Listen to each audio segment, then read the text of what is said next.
War doesn't wait for a proper meal. On the battlefields of World War II, survival often depended on what a soldier could eat, and, how long it could last without spoiling. Soldiers weren't feasting on hot meals from the mess tent every day. They were relying on strange, improvised, and, honestly, often disgusting emergency foods that could keep them alive when all else failed. Some were created by military scientists, while others came from desperate troops using whatever they had at hand.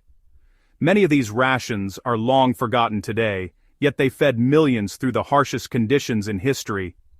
Before we dive in, make sure to subscribe if you love discovering the forgotten innovations and survival tricks that defined World War II. Now let's open the tin and explore 7 emergency meals that truly kept soldiers alive.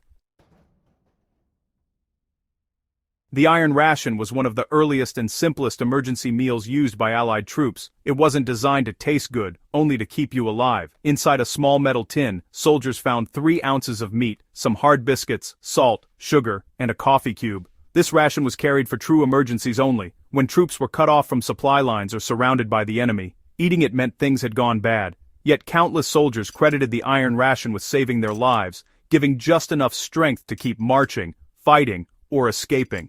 Today, the design principles of the iron ration live on in modern survival kits, compact, calorie-dense, and built for endurance over comfort.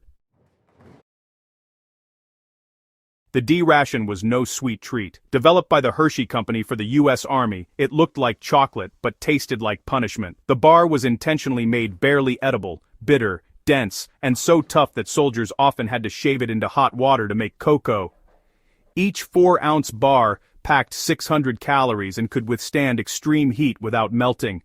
It was meant to keep soldiers moving, not smiling. Many joked that the only reason you'd eat one was if you were starving, which in war often happened. Despite its terrible taste, the D ration was a triumph of logistics, portable, durable, and nearly indestructible. Soldiers hated it, but they always carried it. The British Army created the composite ration box, or compo box, as a full week's worth of meals for one man in the field. It contained everything from canned meat and biscuits to jam, tea, matches, and even toilet paper. But during prolonged operations, like in North Africa or Italy, the compo box became an emergency lifeline.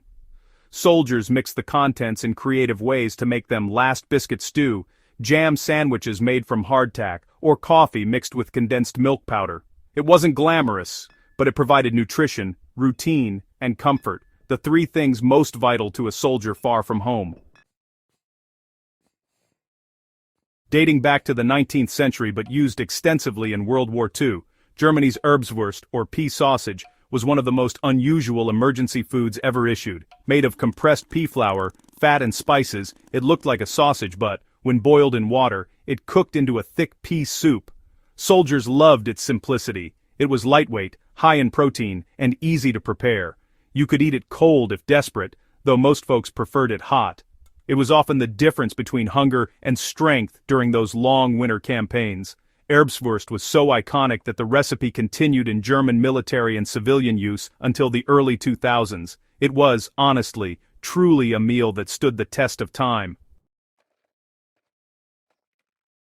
Japan's wartime rations often reflected the nation's resource scarcity. Rice was sacred and, well, limited. To preserve it, Japanese forces created rice bricks and senbei, those rice crackers that could last for months without refrigeration. These rations were portable and lightweight.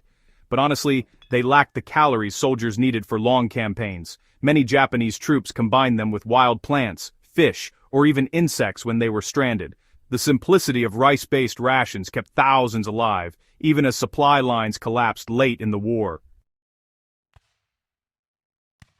In the brutal Eastern Front winters, Soviet soldiers often faced starvation. When flour ran out, they resorted to making a strange survival mix called Kaizel, a thick jelly made from boiled potato starch, sugar, and sometimes fruit. It was part dessert, part ration, and pure survival ingenuity.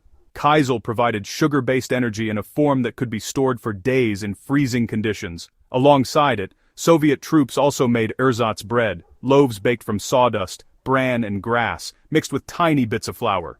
These weren't pleasant meals, but they gave soldiers just enough energy to fight through unimaginable conditions.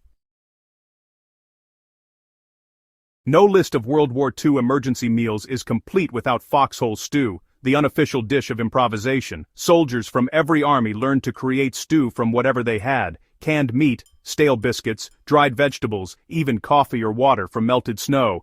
Each foxhole had its own recipe. Some soldiers joked that you could tell a man's nationality by what he threw in his pot. For many, this was more than food. It was survival mixed with morale, a reminder of home in the middle of chaos. When formal rations ran out, foxhole stew kept men alive and gave them a moment of warmth, flavor, and humanity.